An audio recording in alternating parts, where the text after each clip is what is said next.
Bonjour tout le monde, mais que se passe-t-il sur France Inter?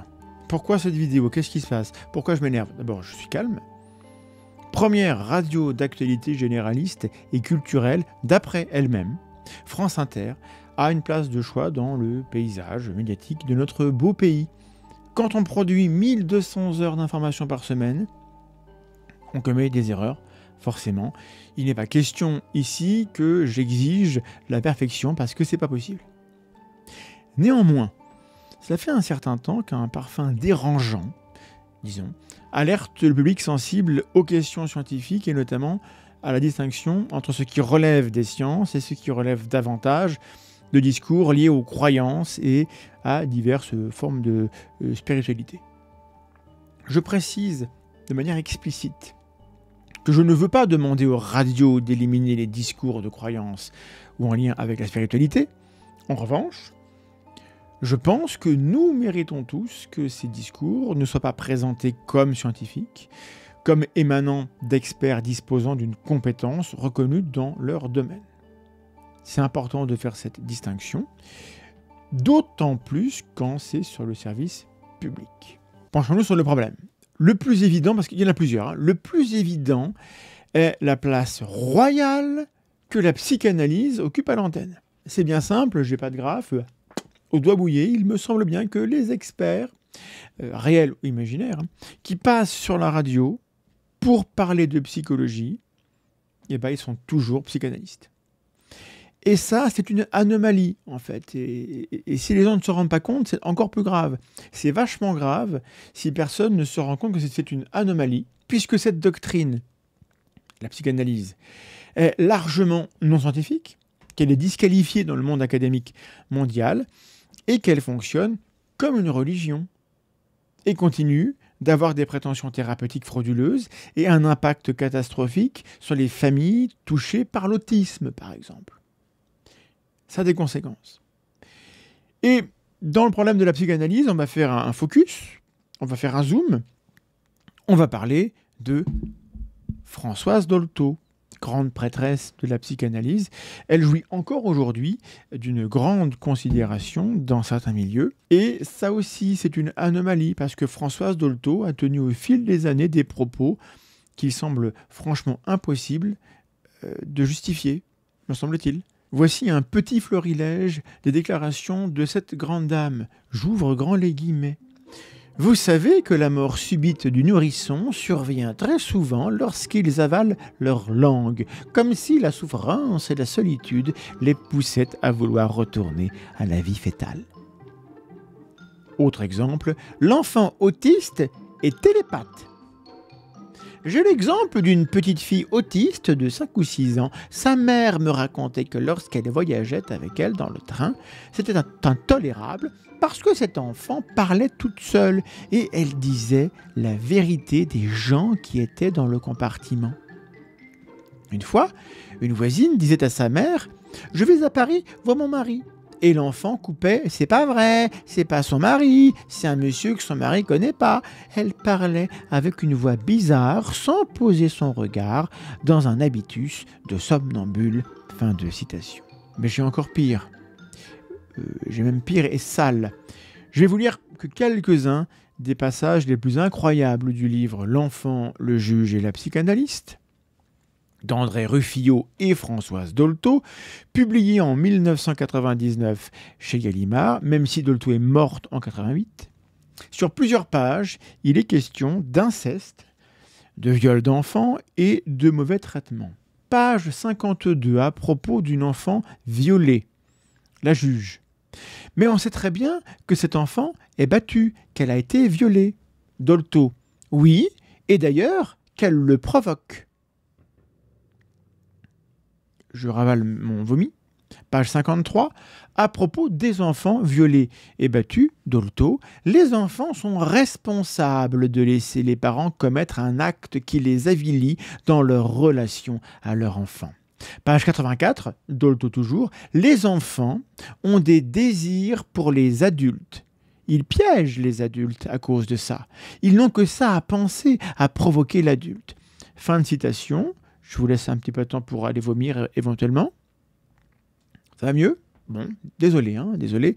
Toutes ces dingueries et bien d'autres au fil des années n'ont jamais alerté personne à France Inter, ou en tout cas insuffisamment.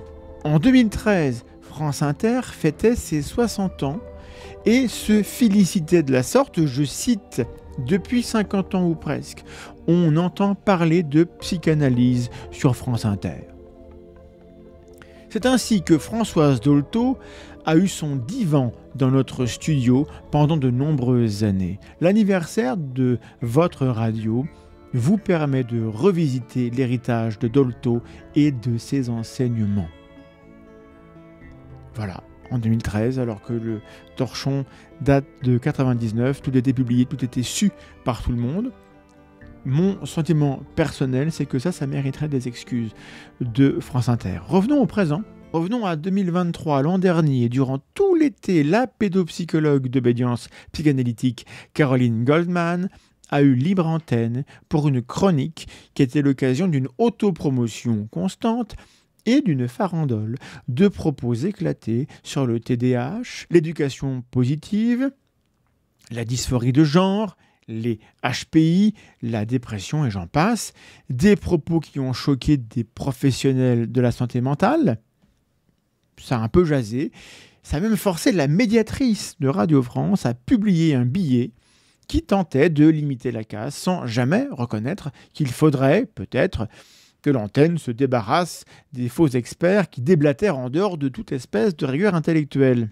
Les psychiatres Hugo Baup et David Masson avaient réagi sur les réseaux et dans un article de Nouvel Obs, dont voici des extraits, alors même qu'en France, la pédopsychiatrie est exsangue, à l'agonie, au bord du naufrage, qu'elle manque cruellement de moyens, plus que jamais, que la santé mentale de la population en général est déjà largement éprouvée par une redoutable pandémie et des facteurs de stress multiples, que l'ésotérisme connaît un essor inquiétant et pousse des personnes désespérées vers des pratiques obscures, que la science est maltraitée sur les plateaux télé, comme ailleurs, France Inter, radio du service public, a décidé de nous proposer cet été, tous les matins à 8h50, le point de vue de Caroline Goldman, afin de guérir les troubles psychiatriques de l'enfant par la psychanalyse.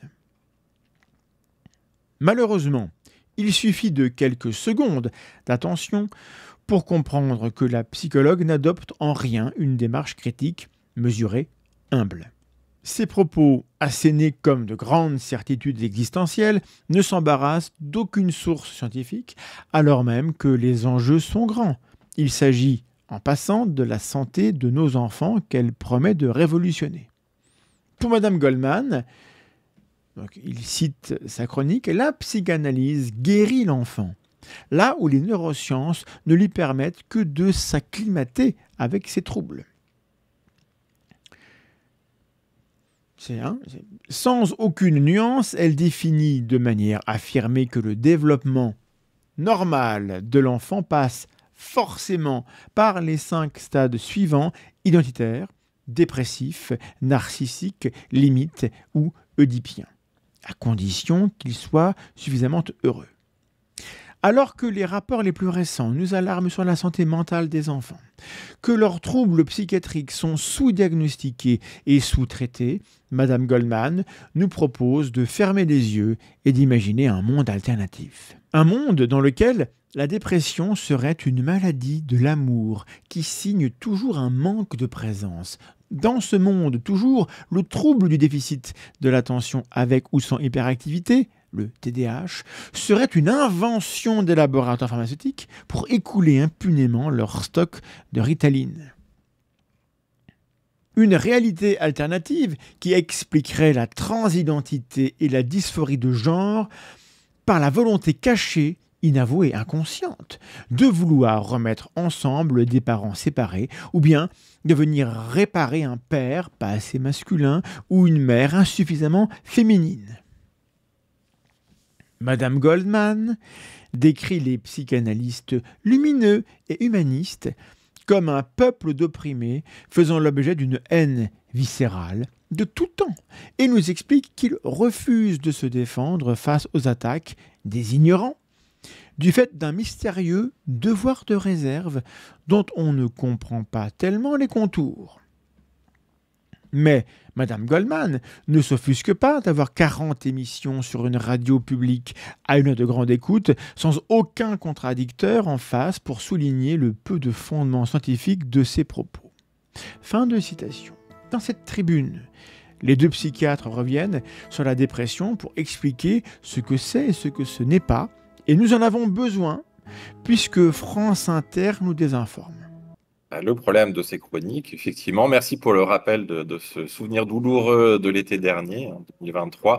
Le problème, c'est que nous avions une psychologue sur une chaîne d'information de grande écoute qui, je cite, souhaitait sortir la psychologie des laboratoires de recherche et des livres complexes.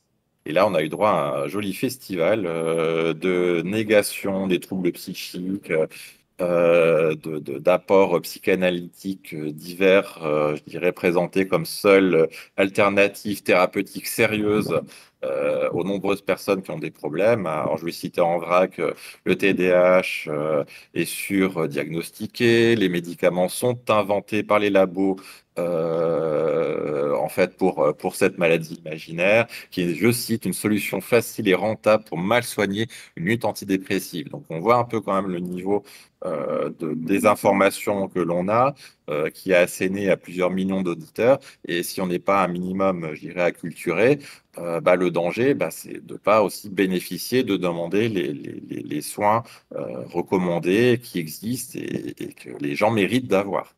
Si on prend un focus dépression de l'enfant, effectivement, ce qui a été rapporté, c'est que la dépression de l'enfant est en fait, je cite, une maladie d'amour qui signe toujours un manque de présence.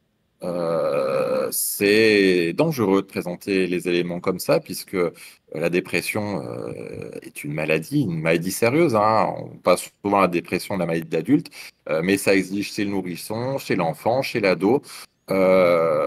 Et qui ne signe pas forcément, en tout cas, ne nécessite pas forcément de culpabilisation des parents, de l'environnement, etc. Je veux dire, il faut le prendre les choses de manière contextuelle et globale.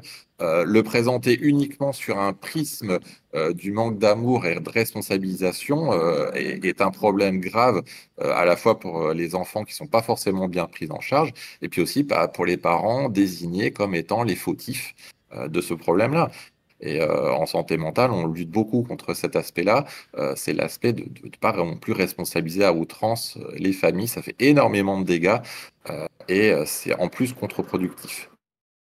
On peut attendre d'une grande chaîne de radio comme France Inter, c'est aussi donner la place sur tous les aspects de la santé mentale et de ce que les gens sont en droit d'attendre, d'avoir comme information.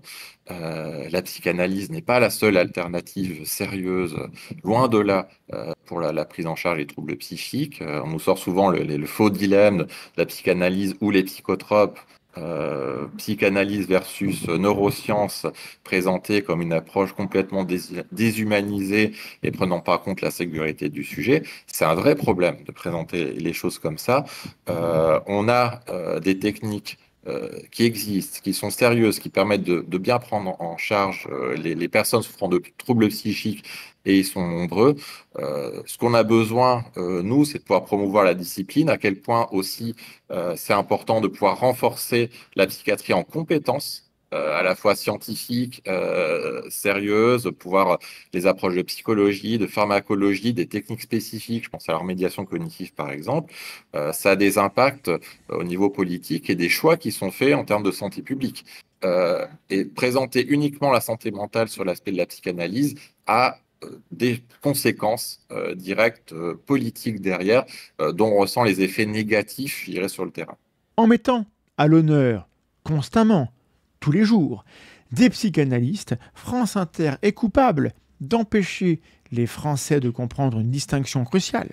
Les vrais experts sont les psychiatres qui ont fait médecine et les psychologues qui, eux aussi, ont de vrais diplômes, tandis que les psychanalystes sont simplement des gens qui ont passé un peu de temps sur un divan, qui ont ingurgité une doctrine quasi religieuse à laquelle ils doivent fidélité dans les luttes de chapelle qui émaillent l'histoire de cette pseudo-science. Si je le veux, moi, demain, j'ai le droit de me dire psychanalyste et de proposer des séances à 70 €. Parce que le titre n'est protégé en rien.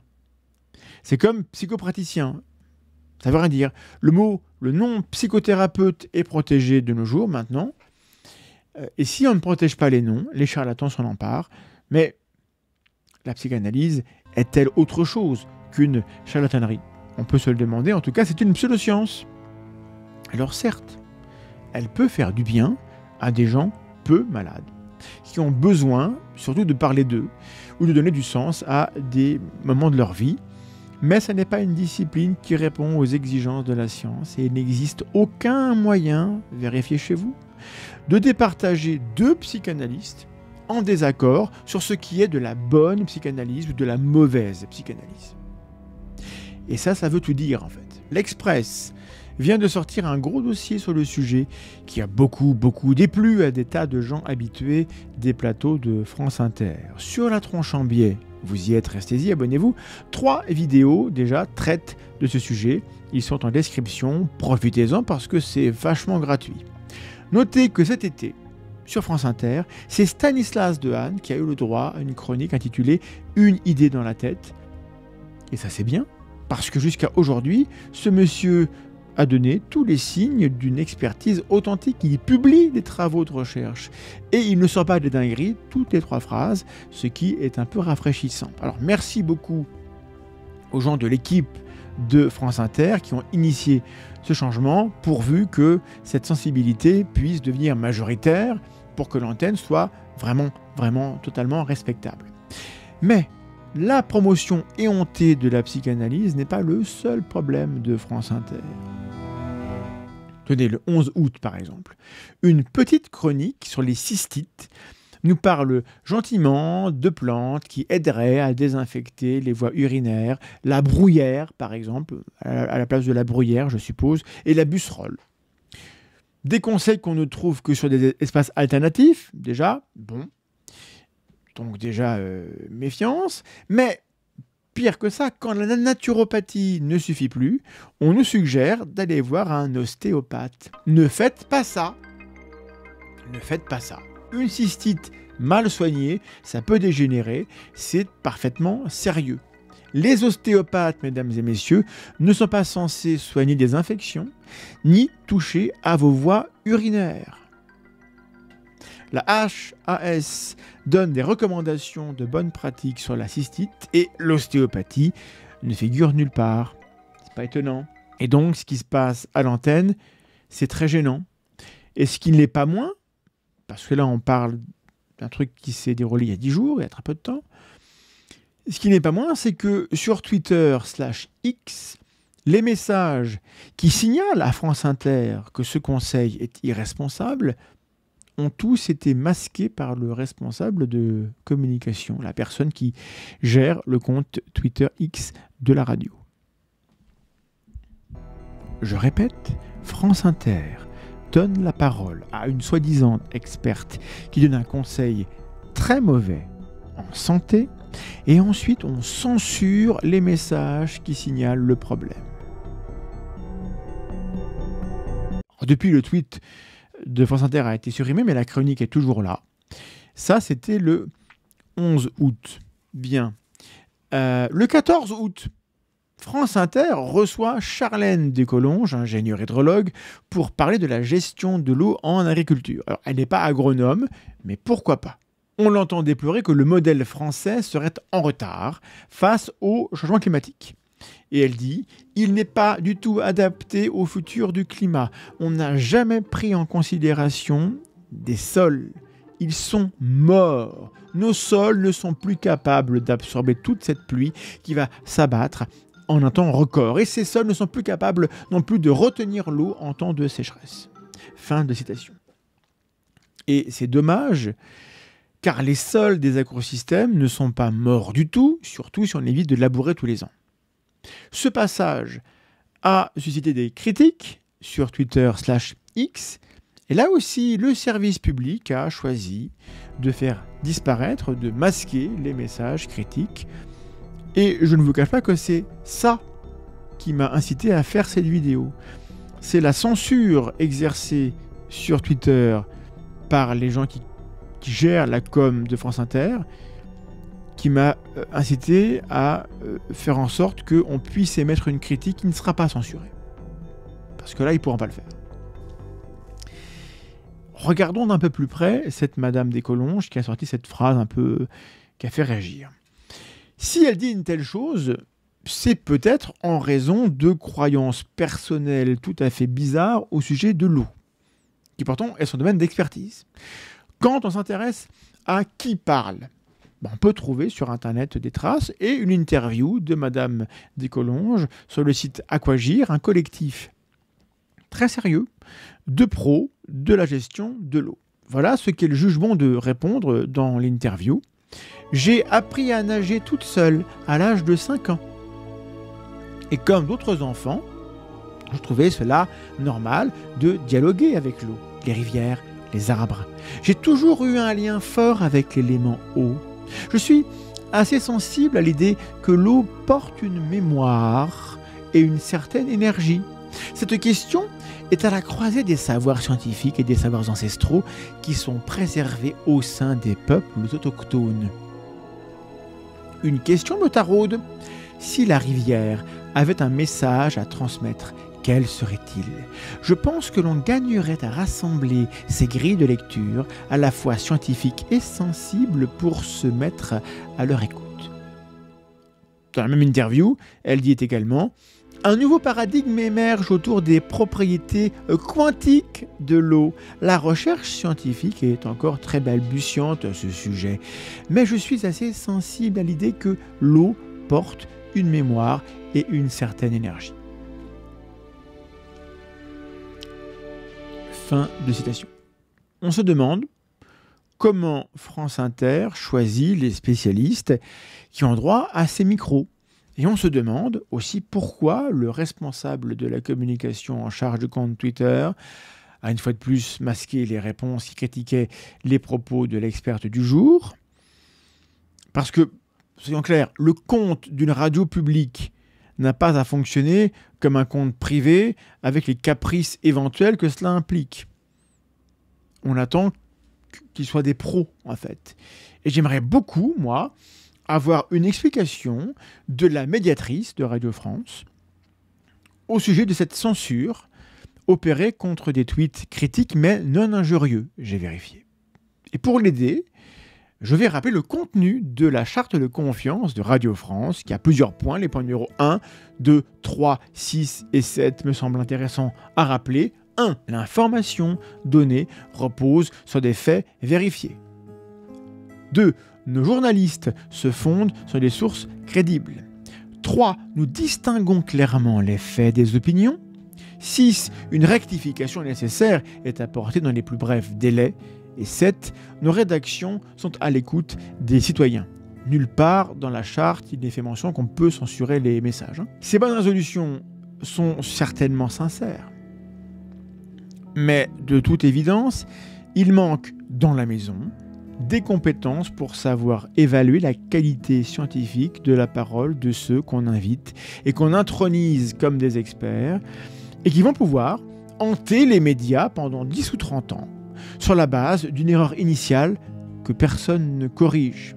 On a vu des imposteurs dans les médias, on en a critiqué ici. Et ils sont passés souvent sur France Inter, pas seulement. Le chercheur Franck Ramu a dit et redit au fil des années que ces antennes avaient besoin d'un directeur de l'information scientifique. Et quant à moi, je plaide pour une formation de tous les personnels aux outils de la pensée critique, ce qui permet de faciliter le questionnement et de faire marcher l'intelligence collective au lieu d'avoir un fonctionnement vertical où il n'est guère commode de remettre en cause les choix passés. Voilà, j'ai critiqué, je ne veux pas que ces vidéos soient uniquement un bâchage contre France Inter et les gens qui y travaillent. C'est une belle radio, elle a ses qualités. Je ne crois pas à la fatalité. France Inter n'est pas condamnée à s'enferrer dans les erreurs qui l'ont rendue archi-poreuse à des discours pseudo-scientifiques. Si elle réagit, elle évitera sans doute le drame de devenir un jour le porte-voix involontaire d'un courant anti-science qui, un jour ou l'autre, si on n'est pas vigilant, menacera la sécurité des gens qui écoutent. Donc je conjure France Inter de ne pas se braquer contre ma critique sévère, mais juste, je crois, et de travailler à la qualité scientifique des contenus lorsqu'ils touchent les questions où la science a son mot à dire. Et la santé mentale en fait vraiment partie. Voilà ce que j'avais à vous dire. Si tout cela vous paraît utile, partagez cette vidéo. Merci à tous ceux qui soutiennent le travail de la chaîne via les plateformes de financement. Les liens sont en description. Sans votre soutien, le travail ne peut pas se faire parce que moi, je ne suis pas subventionné comme France Inter. Et sur ce, prenez soin de vous. Faites attention aux idées que vous acceptez de mettre dans votre tête et ne croyez pas tout ce qu'on croise sur Internet, ni même à la radio, finalement. À bientôt.